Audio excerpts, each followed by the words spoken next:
Shalom warga kerajaan sorga, Kingdom Daily Devotion hari ini berjudul kesempatan di dalam kekurangan.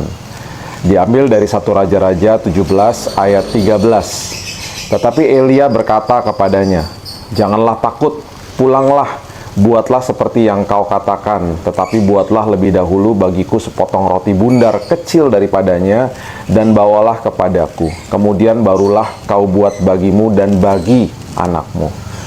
Nah, ketika kita sedang ada dalam sebuah masalah, sedang ada dalam sebuah kekurangan, sedang sakit hati, siapakah yang paling utama kita pikirkan?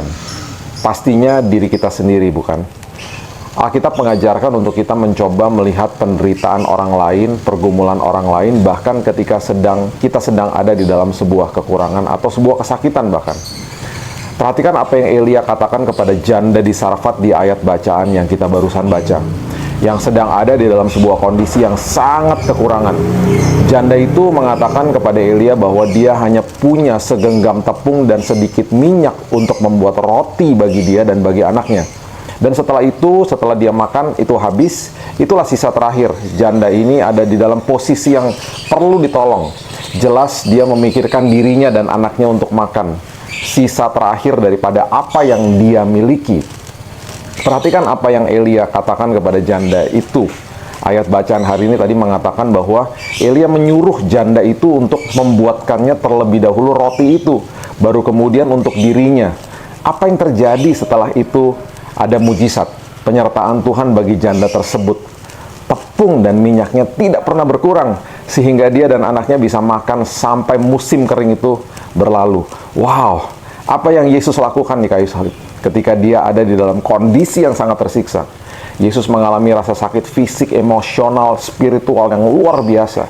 Ia menanggung semua dosa manusia. Justru di saat-saat terakhirnya, ia memperhatikan kepentingan orang lain. Yesus mengampuni orang yang menyalibkan dia.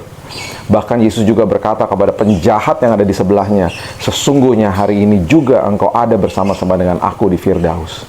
Yesus juga memastikan bahwa ibunya akan dirawat oleh Yohanes muridnya.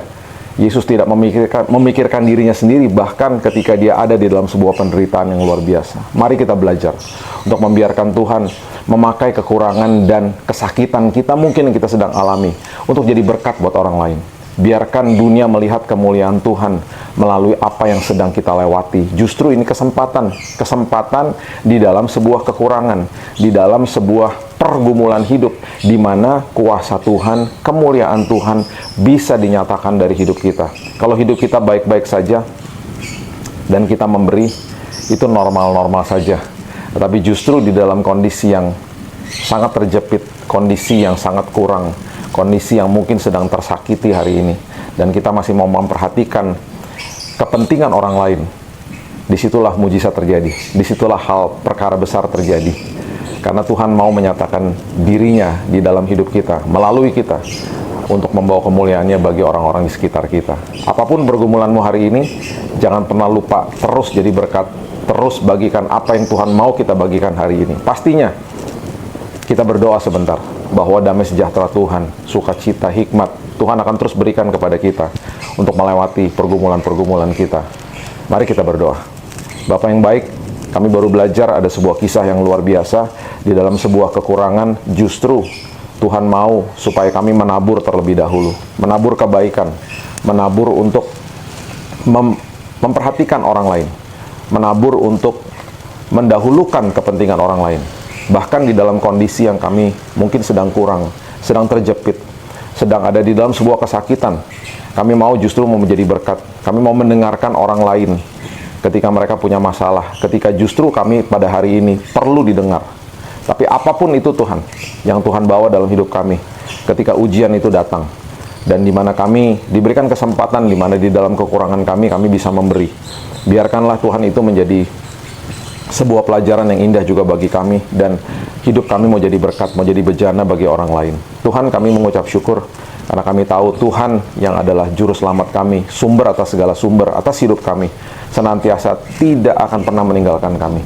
Kami tidak akan hidup di dalam sebuah pergumulan selama-lamanya. Kami cuma melewati pergumulan ini bersama dengan Tuhan. Dan hari ini aku berdoa Tuhan, Ada damai sejahtera, ada sukacita, ada hikmat, ada pengharapan yang melengkapi hidup kami. Bahkan semua kebutuhan kami yang kami butuhkan hari ini Tuhan sudah siapkan yang terbaik. Terima kasih Bapak yang baik, kami belajar sebuah prinsip firman Tuhan yang luar biasa. Di dalam kekurangan kami, justru itu adalah kesempatan kami bisa menjadi berkat bagi orang lain. Terima kasih Bapak yang baik, kami buka hari yang baru, hari yang indah bersama dengan Yesus. Dan perlindungan Tuhan, penyertaan Tuhan ada bersama dengan kami sepanjang hari yang indah ini. Di dalam nama Tuhan Yesus kami berdoa, kita sama-sama katakan amin. Have a blessed day dan Tuhan Yesus memberkati.